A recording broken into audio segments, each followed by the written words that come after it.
when Mike had that moment where he says, "Hey, we're all gamers. Let's make games. Why are we, making this fintech stuff?" And it's, we're doing a great job with it, but we all really want to make games. And so then he basically tasked me with, coming up with a game that works. And so I looked at all the blockchain games out there, and there was just nothing quite hitting. And the first, I would talk with Jacob about throw ideas in like Discord and stuff. Like, hey, what do you think about like this territory conquest space game? And that was basically it. Do you still have those texts? Yeah, I do. I've actually screenshotted them and saved them. And then and then next I have a call with Mike, and we were still on like Slack. So I have a call with Mike, and it was that's all I had to say. Territory conquest, space game, and he's like totally pumped. That's it, And then even after the call, he's like messaging me like, "Dude, I can't stop thinking about it." It was instant, right? Yeah. Was it you, Danny, who came up with the name Star Atlas? Like, how did that? Well, that Mike came up with the name Atlas. We were going back and forth. I, as a good CPO should, did my research, right? Market fit research. Like, we got to start with Star. Star Trek, Star Wars, Star Citizen, Star Field. So we're just like star this, star that. If we're gonna make a serious IP that's gonna like spread into all sorts of multimedia, we want to have that star, top of the shelf look, right? And then Mike came back with Atlas. Like, everyone just named the game Atlas. And I was like, Star Atlas. And we all just kind of had that like twinkle moment where like, It was sticky. Yeah. yeah, it stuck. And yeah, for many reasons, I can get why it works, but yeah, that's basically how it came down. That's a great story. I love it. I love it. And Danny, you have been in gaming before, right? You have like 20 years of experience in gaming, like mostly, of course, Web 2 games. You used to work at Splitgate, if I am correct, right? Yeah, Splitgate's my most recent one. It's a shooter. It's a mix of portals and it's shooting with portals. And then I got my start at Westwood Studios. The first game, it was actually the first space MMORPG was Earth and Beyond, first released one. It's funny because we were in the running with EVE Online at the time, and we're like comparing like who's going to be first to market, and we were first to market, but they actually survived because they weren't being published by EA. It's a whole other story. But yeah, zinger in there, huh? well, I'm just if anyone knows the whole mafia of EA, like acquiring small studios and absorbing them when they don't hit like major goals, really hard to hit goals. And that's how I met a lot of people I worked with at EA. But yeah, it was like Space MMO, actually 22 years ago now, and then a few other MMOs, Sims Online, Warhammer, Ultima Online series. So I got a lot of experience in the MMO RPG genre, some shooters they mentioned, and 2 other shooters. Yeah, it's been a long time, but there was a middle period where Jacob and I went off and started building apps. Had like 30 different iPhone and Android apps and games. Did some enterprise stuff. This is related to Star Atlas because we did this dry goods logistics shipping platform, and it was kind of gamified, but it was an enterprise level platform.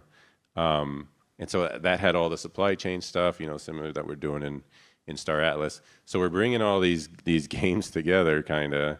So we have that, galactic supply chain style game, economic game, mixed with the other, MMO and the shooters, the racing, all that. So it kind of is like inevitable. And then with all the tech coming in at the same time, with Unreal 5 and the Solana, it just kind of felt the perfect time to go all in on a game like Star Atlas. It's like all the tech's here, it's available. It's even getting easier and easier for smaller teams to produce like really high quality stuff. So yeah, that's where Star Atlas was born, and we're just kind of going all in. That's how we do it. Yeah, and There's a couple of things I want to touch on there. I mean, we talk about serendipity quite a bit, but let's first go back to Westwood. Coincidentally and ironically, so I grew up in Las Vegas. You guys originally lived in Hawaii, but ultimately moved to Vegas. You were working at Westwood at the time. I had a bunch of friends and lanarchists that worked as game testers at Westwood. We never met each other then, but we were, we probably crossed paths a dozen times. Who knows, right? We're all about the same age, so I assume it was like all in that same era, which I just think is, really fascinating to look back at. But the INTJ. So the INTJ is the architect. That's how it's described, and it's somebody who's able to kind of compile and see the big picture of complex systems. And I think in so many ways we're all focused on our own category of the company itself and able to drive the architecture of that specific aspect of game development. Danny, obviously, on the game side. Jacob, one of the most incredible engineers and developers I've ever seen, working across the full stack and plus pioneering, blockchain development. But, just going back to Serendipity, this is a story I've shared before, but Star Atlas, you guys, do you remember the moment? I think we were on a call. I checked staratlas.com, and it was available. And it was a Star Seeker app. And it had just expired, like 30 days before we got it, and 15K for the domain. 15K, yeah, and so with multi-chain or Tokes kind of winding down, part of the reason why we were thinking about what was next was because the company was running out of money, and it was like, oh man, this opportunity that we had is gone now because of the pandemic. What's next for us? None of us wanted to go our own separate ways. And so seeing a domain at 15 grand, it was like, okay, well, how are we going to come up with the money for this? But we did it, immediately secured that. And what incredible IP that we have at our disposal now. Yeah, it's kind of an easy decision to make once all the pieces are there. That's the thing. It's like all the pieces came together, and then we look at it, and I mean, we had other projects going on at the time. We were spending almost no airtime on them. And then, yeah, it was like a very easy decision to start to just put all our energy into it. yeah, even the domain was there waiting for you guys. So It was. Yeah. It was. And the timing of 2021, I mean, everything just kind of seemed to be perfect. And certainly we haven't gone without our own challenges. Everybody in this room knows what we've all gone through. But, just it feels like it's meant to be. I don't know how else to put it, but so many things have gone well. And the fact that we're here today and we've been able to power through it and kind of overcome some major obstacles, to me, makes us feel inevitable, as Sam Stefanino would say. Yes. yeah, no, absolutely. Danny, you had something to add? Well, I was just saying, I remember early on, and yeah, you talk about serendipitous, and everything just kept going right? It's like we're aligned with this artist, that artist, this builder, everything just kept going right at the right time. We had the right talent joining. They got it too. It was almost too easy, and I kept sitting back like nothing ever gets built this easy. Like, there's no way. Like, nothing went wrong, and then of course, It didn't seem like it was going wrong when you were having those original meetings with nothing other than Sam Bankman-Fried. Well, yeah. No way. And then we had we have our struggle moment. That's the story, right? Now you have the conflict that comes in, and we We'll get into that. We'll get beat 'em into up that. and Gotcha. yeah, exactly. But yeah, guys, so everything came together for you guys to build the vision. Things are starting to move along. But you also you decided to build a game using crypto, right? So that was the first challenge that you were facing. Like, it's not a secret that gamers hate crypto, or they used to hate crypto. So that's a challenge that you had to take on, but you still decided to build using this tech. So what are you doing to change the way that people are perceiving this tech? How are you approaching that? Well, I'll just say this. I mean, I think, yes, I think there's skepticism in the traditional gamer community for things like Web3. I've talked a lot on interviews about where that skepticism is derived. I think it has a lot to do with the evolution of monetization policies of game studios over time, where it almost seems like every time a new monetization strategy comes out, it's more and more exploitive of the user. It's like, how can we get more money from the user? And some of this is, I don't want to necessarily say good. It's not good exploiting the user, but if we think about live ops games where you're getting continuous updates and there's DLC and it's a title or an IP that you love, it's reasonable, to pay the studio to continue the development of that. And so what I think people perceive Web3 as is it's a cash grab, or it's just a way to get more money from us, and where's the real value that we're actually getting out of it. And what makes it difficult is we don't have any, we have yet to see a title truly launch that has mainstream appeal, that not only convinces users that Web3 games can be real games. There is great content to be consumed, but we also can work on the other side of that equation, which is demonstrating, there is real value in having marketability of the assets that you purchase. And the fact that we're not locking a user in to buying something from us and never being able to trade it so that we can sell another asset to a new user, that is huge for the players. And now, to go down a little bit of a rabbit hole, the idea that, say, Star Atlas assets go down in value, right?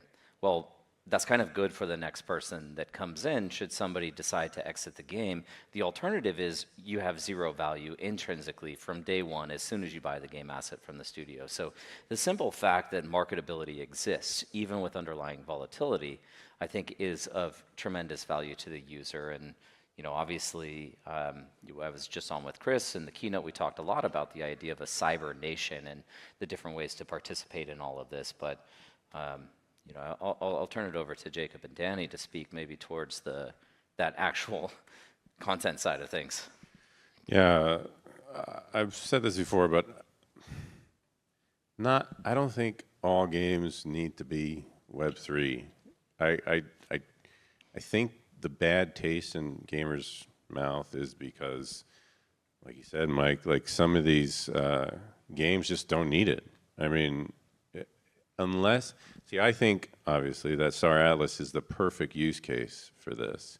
The underlying galactic economy that we have makes it make sense. Where all the resources, all the crafting, all the freighting, traveling, the whole supply chain being on chain.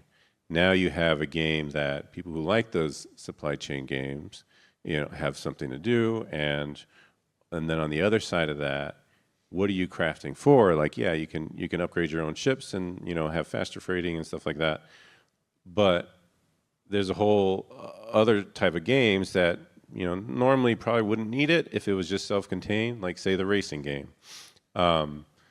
You need to go upgrade your hovercraft, and you need a new warp drive, new thrusters. So what do? Okay, you go to the local marketplace and in the game, and you're walking around on foot, just like any other RPG, and you're buying these items to upgrade your ship. But where do those items come from? It's not just in a normal game, just appear out of whatever. You just add some numbers in the inventory, and it's there in the shop.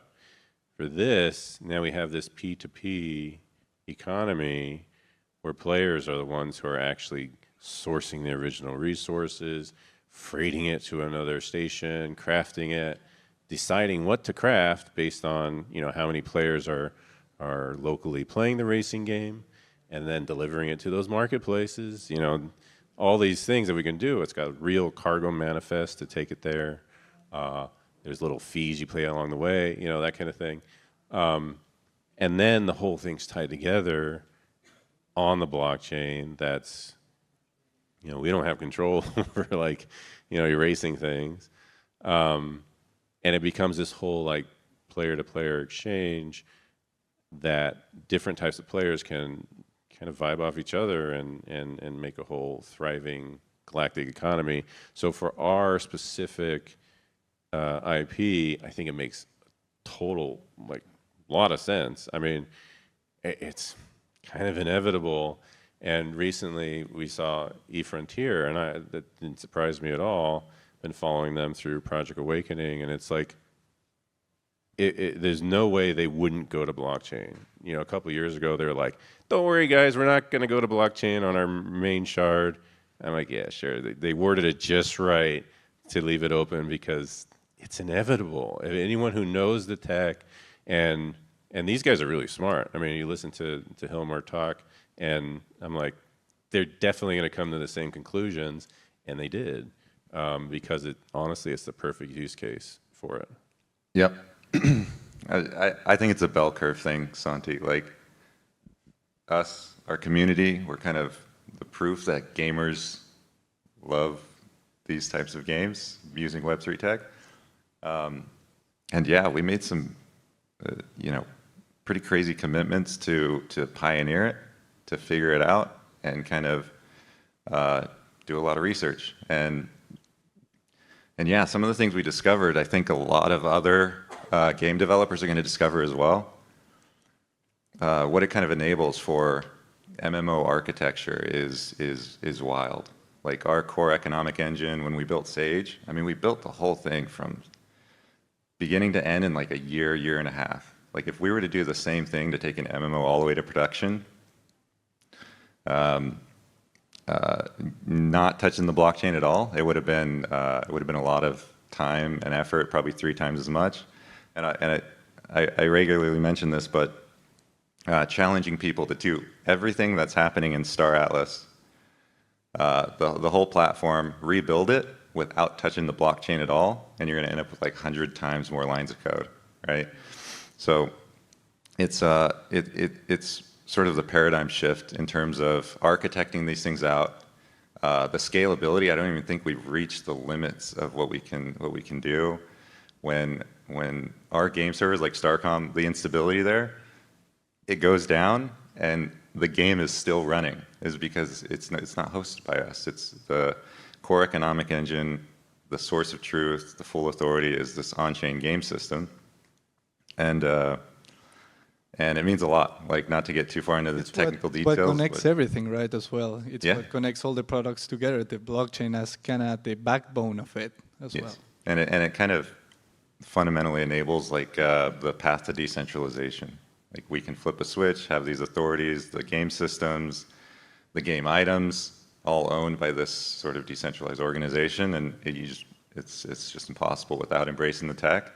And so there's a lot of possibilities that come with it that ultimately empower gamers. And so there's kind of this, the inevitability talk is just like, of course, at some point, these players are going to want to feel that empowerment. They're not going to want to just sit there playing the hollow games where it's like they're constantly hitting microtransactions and it's just like all straight into the developer's pocket. They get a ton of entertainment. I don't want to like talk bad about them because there's a ton of good games out there, but well, that's where we're gamers ourselves, so we understand that there's this sanctity to games where it feels so pure. You know, we're just having fun. All I want to do is have fun. And so any sort of, like you're saying with the microtransactions, the live games, like live service games, it feels almost like an attack on that purity. And that's why, you know, recently single player games have just been blown up huge. And so I definitely take that into account when designing this stuff out, because I want to keep that pure. I don't know if anyone remembers, I mean, I was told this by one of my art teachers back in the day, but it used to be that musicians would never, it was like considered a sellout if you were to license your music for commercials or something. It's like, that's what jingles are. You go, if you're going to sell your, you know, you make jingles. You don't make music. Music's just to be appreciated and, you know, you dance to it and that's it. But now, I mean, look at the state of the music industry and licensing is like in everything. I mean, even movies, like imagine a movie without music in it, unless you're Eastwood or something. But the same kind of discussion is happening about games. It's like, I don't want to think about a monetary aspect at all. I just want to play the game. I just want to have fun. So it's kind of a similar process, but two aspects is, one, there are there are gamers who love that idea, who love the idea of thinking about the monetary aspect, optimizing. You know, our brains work that way, and we want to tinker while we play. It feels rewarding to do that. And then, two, I'm taking that trust. Very important that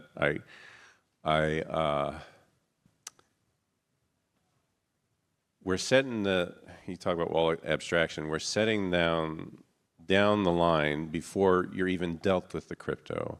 So being on chain makes it actually easier than all this traditional stuff. Like you can literally just start playing. You don't need to create an account. You need to sign up and get an email verification. You just literally hit play. The wallet can be created in the background. You just start playing. You're already online. You have an account associated with you. And then you just play as normal. You go take a mission, you know, go sign up with some other crews and start earning. The only thing is, if you want to extract out of the game, now you have to like figure out the whole wallet thing. But you could literally just keep going and not have to worry about extracting and just keep playing with everyone. And so I don't think anybody, you know, comes in, enjoys the game, doesn't even know that's on blockchain, doesn't even need to know. And then if they find out, you know, if you find you have $5 in the back of your pocket, in your back pocket, you know, who's going to be mad about that? You know, so we're definitely thinking about that, and I think it's a great evolution, but that core game that you just want to be fun and just want to be left alone is still there, and nobody's going to stop you from enjoying it. I'll be enjoying a lot of those too, but there are more than just that loud gamer who says that this is something they don't want. There are gamers who want to do this too. Yeah, but the game is fun, right? So they enjoy the game first, and then they get exposed to the ecosystem itself with the blockchain in their Exactly. monetary aspects. Like I sometimes say this too. It's like I remember, or I'm old enough to remember when Steve Jobs announced the iPhone, and back then people were just like, okay, but does it make calls? You know? So he's like, oh, these apps, yeah, but does it make calls? Like, yeah, of course, it's a phone. Yeah. And then it's like, is your game fun? I'm like, yeah, it's a game. Of course it's fun. That's like, we're definitely gonna make it fun. I mean, Spot on. that's the game implies it's fun. Mobile game, blockchain game, console game. It's got to be fun. It's understood in the same way a iPhone or smartphone makes a call. But now that everyone matured with the smartphones, you've got it's everything device. You know, it's lifestyle device that everyone has, and you can't live without anymore. Yeah. So that's where we're going. I think in so many ways. I mean, if we want to go down the crypto degen route, like gaming is the ultimate Trojan horse for mainstream into crypto, though. And you know, it's not like we don't ever disagree. We work through everything. We talk about differences of opinion, and you know, one of the things I've talked about a lot is that I'm very passionate about the idea of educating the users of our product on the benefits of self-sovereignty, of how to access these crypto markets. And it's not just about you know, the gaming side of this. It's like once we can expose them to the broader ecosystem, there are all these benefits and advantages and well, just benefits that they can derive for themselves. So I personally think we're doing them a disservice if we completely eliminate that. And there is a lot of talk in the Web3 gaming space about complete abstraction or obfuscation. Now, where I think we will all compromise is, I'm more than happy to say, it doesn't have to be the first thing you do. Why are we going to put that blocker in front of them and that, you know, kind of that that fear of this is what you have to do and this is how difficult it can be and oh, you can lose all your money. It doesn't need to be the first thing they see. We have a massive, massive opportunity here to turn a fun experience into an educational experience. We were just chatting, was it 2 days ago, I think, where we were talking about like the initial mission where you can go to 4 or 5 different destinations. And, you know, theoretically, you could be unlocking your seed phrase as you do that. And the seed phrase could be randomly generated by, you know, shooting open an asteroid or mining an asteroid. Like, there's a lot of ways we can make that fun and still inform the user to, you know, go ahead and make sure this is completely secure and safe. It doesn't have to be the first thing. But it is something that I think we should be doing because part of this idea of censorship-resistant systems and decentralization, which Jacob's probably the biggest proponent for decentralization of anyone I've ever talked to. It's all the time. He's like, if we're like, hey, should we do this system off-chain? He's like, no. It's got to be Is on-chain. power to the people. But yeah, guys, I want to keep moving. We have only 7 minutes left, and I want to touch a little bit on the vision for Star Atlas. We touched about having a fun game, having the Web3 aspect, but how does that all come together? Like, with the Web3 aspect, with everything, like, what type of MMO is the Star Atlas really like? What is the end vision, and how are we going to get there? I know it's a big one. It is a big one, but the things I say internally and externally, it seems like, and Mike mentioned this in his keynote, but it seems like these are a lot of products that are coming out, but they're actually just a bunch of features that we package as products, and everyone gets to enjoy the development along the way. If it was a traditional game company that was like the publisher, developer studio format, then they would kind of like develop in private, different teams do different features like auction house or character movement, mounts or whatever. And these are all different features. What we are doing is we're taking those features, taking those teams, and we build them as a product and we release it. And you kind of have to do that when you're crowdfunded. If anyone has followed like Kickstarter or Star Citizen, they do it the same way. Star Citizen is probably the most successful crowdfunded game.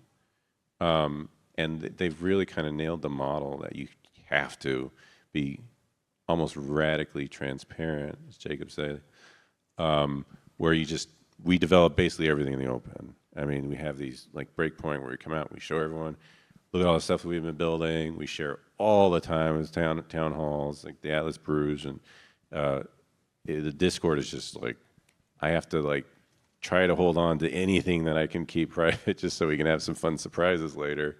But that these products, as we're releasing them, like I said, are features of basically Star Atlas 1.0. And by the time we get what we're doing is we're breaking them into like a seasonal cadence. So right now we're very focused on preseason, which if you guys got the keynote, it's got like the shooter aspect is like the primary thing for preseason, with some other experiences in racing and the open world, in experimental mode and the fleet command. But if you think about it just as a feature, Fleet Command is their mini-map, and you got your shooter aspect. It's just, guns. It's a game with guns. So you're going to make a whole game around guns just to make sure the guns feel good. And then your mounts, your ships, a whole game around that just to make sure that feels good. And then we go to Season 0 where we really lean into the racing. And then we have up to 8 seasons that cover all the different careers. And we hyper-focus on every one of those careers and add it to the game. Once we reach Season 8, we actually are at Star Atlas version 1.0. And the whole time, it's development on-chain and in clients like Unreal, mobile, and that's kind of the overall vision, that how we get to version 1.0. And I can go into more detail with all those different seasons and stuff. But yeah, I mean,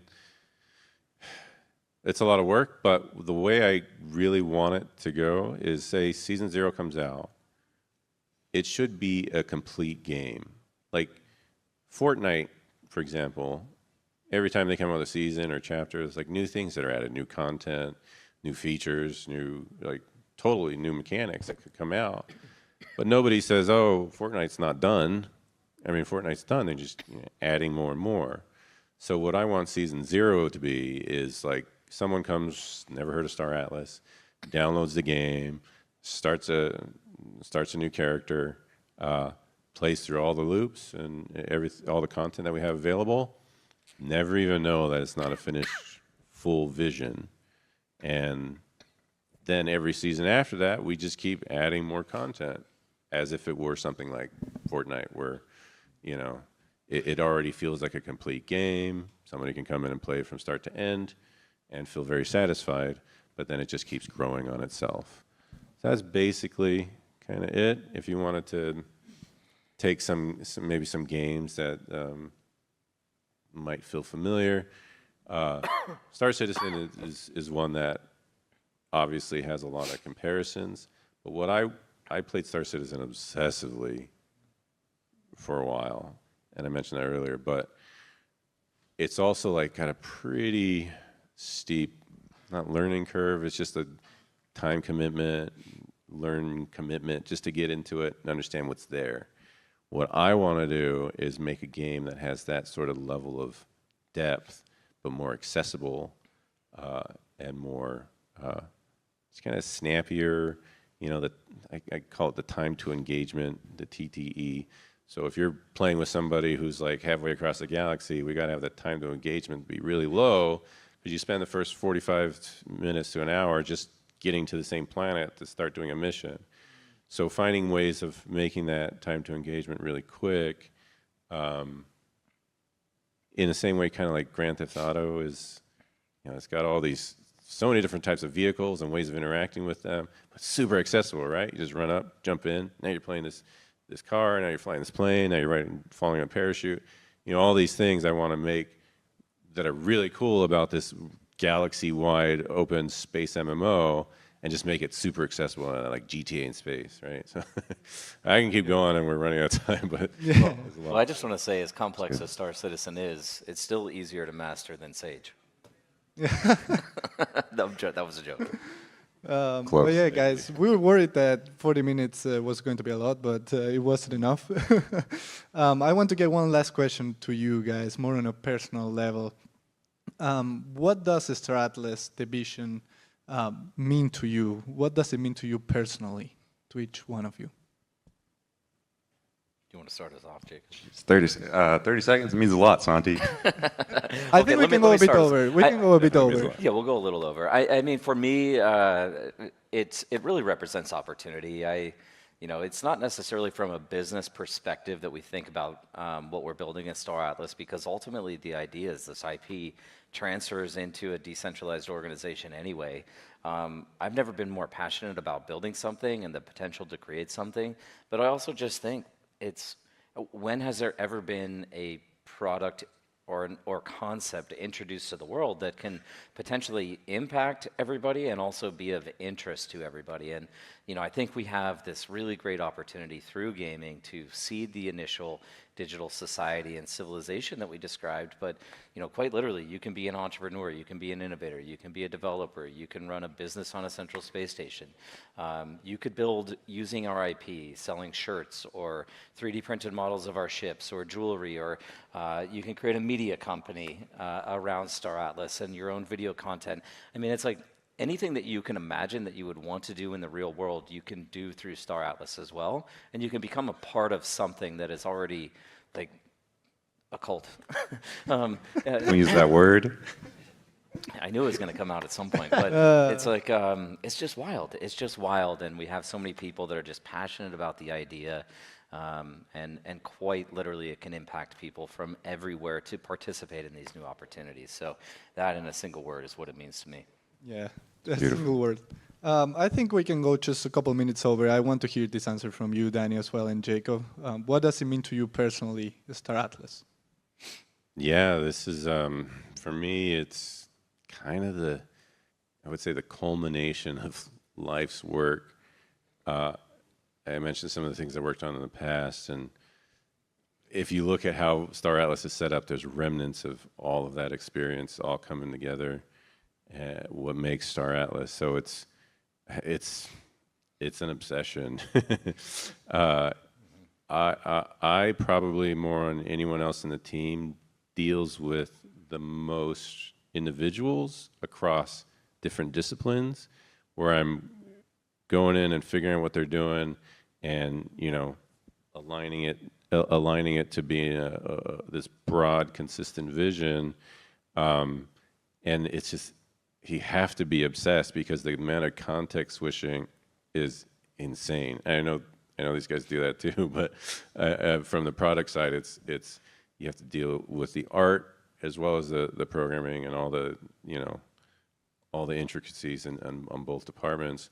And honestly, you know, Mike mentioned that INTJ is architect.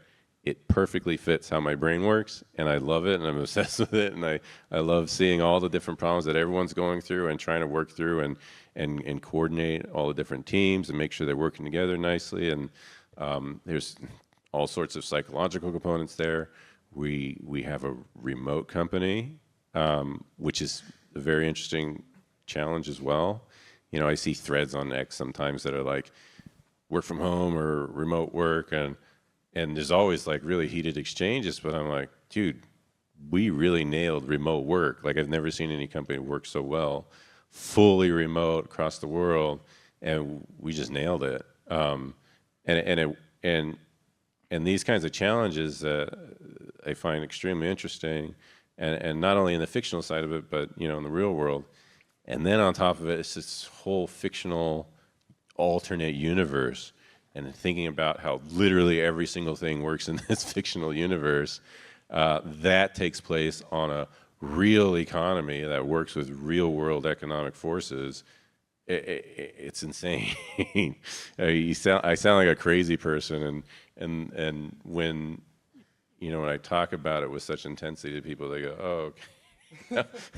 Now it makes sense when you unload everything, like, you know, why I'm like constantly like brooding on any topic that has to do with Star Atlas. And yeah, after all these years, it's still just like a fire that hasn't gone down, and it's just really great building forward. Really powerful. I like that. Danny, you know, genius is indistinguishable from insanity, so we don't know which side you're on yet, but Some slight distinguishable characteristics, I think. But no, it really is. This is turning into a very interesting story. This is probably, and I say this as unbiasedly as possible, the most interesting game in the industry right now, what it's turning into be. And it's not like the tech, it's sort of catapulting us to that level. But one thing that's really clear while embracing the tech, its decentralized nature, kind of permissionless open backend, empowering the whole community, the player-owned sort of ecosystem. It sort of creates an environment where the value ultimately isn't in the tech. The tech, because it's open, can be replicated by anyone. Someone can go in there, kind of look very clearly how we're doing everything, sort of just spin up a copy of how all our backend works, right? But what the takeaway is, and again, Frontier, they have a very similar playbook. Like they just last week or so, kind of released their white paper, and a bunch of us on the team just spent hours reading through it, loving it. Like they're doing so many awesome things. But what really that highlights is the value of the IP, right? That's the one thing that can't be copy pasted or replicated. And it's one of those things where it's on-chain or off-chain, like game or graphic novel or whatever you're building, like you're building Star Atlas products, you're empowering the IP.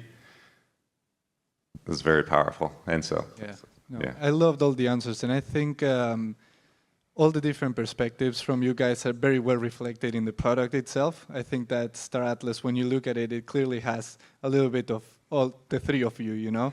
And that's what makes it super special. So, yeah, thank you so much, guys, for this panel. A round of applause for our three leaders.